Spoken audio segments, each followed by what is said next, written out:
Welcome to Pro Wrestling History Daily Top 5. I'm your host, the eclectic gentleman, Stephen Watts, and join me as I count down the top 5 moments for this day in pro wrestling history. But before we get started, don't forget to like, share, and subscribe. And without further ado, let's get our wrestling history on. Number 5, 1996. Aquarius, Tajiri under a mask, defeats Dr. Wagner Jr. for the CMLL World Light Heavyweight title in Tokyo, Japan, on a Big Japan Pro Wrestling event.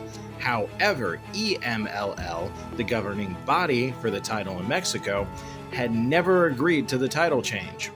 Wagner won the belt back before returning to Mexico, and the title switch was never recognized by EMLL. Number 4, 1997. The Gangsters, New Jack and Mustafa, defeat the Dudley Boys, Bubba Ray and Devon Dudley, to win the ECW World Tag Team titles in a steel cage weapons match. This ended the Dudleys' second title reign and began the second and final title reign for the Gangsters.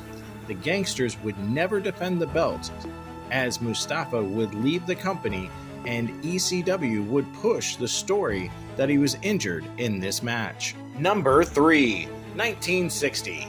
Vern Gagne and Leo Nominelli defeat Murder Inc., Tiny Mills, and Stan Kowalski to win the AWA World Tag Team titles in Minneapolis, Minnesota. Number 2, 1956. Randy Rose is born. In 1980, Rose formed a tag team with Dennis Condrey in the Alabama-based promotion Southeast Championship Wrestling. The duo initially feuded with Norvell Austin before joining forces with Austin to form a stable, the Midnight Express. The trio dominated the tag team scene there until 1983, when Condrey left SCW for Mid-South Wrestling, where he reformed the Midnight Express with Bobby Eaton.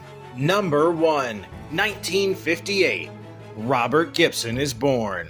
One half of the greatest tag team of all time, the Rock and Roll Express, Gibson has held over 45 tag team championships in his career. And that's our list. Make sure to comment below what you feel was the number 1 moment for this day in pro wrestling history.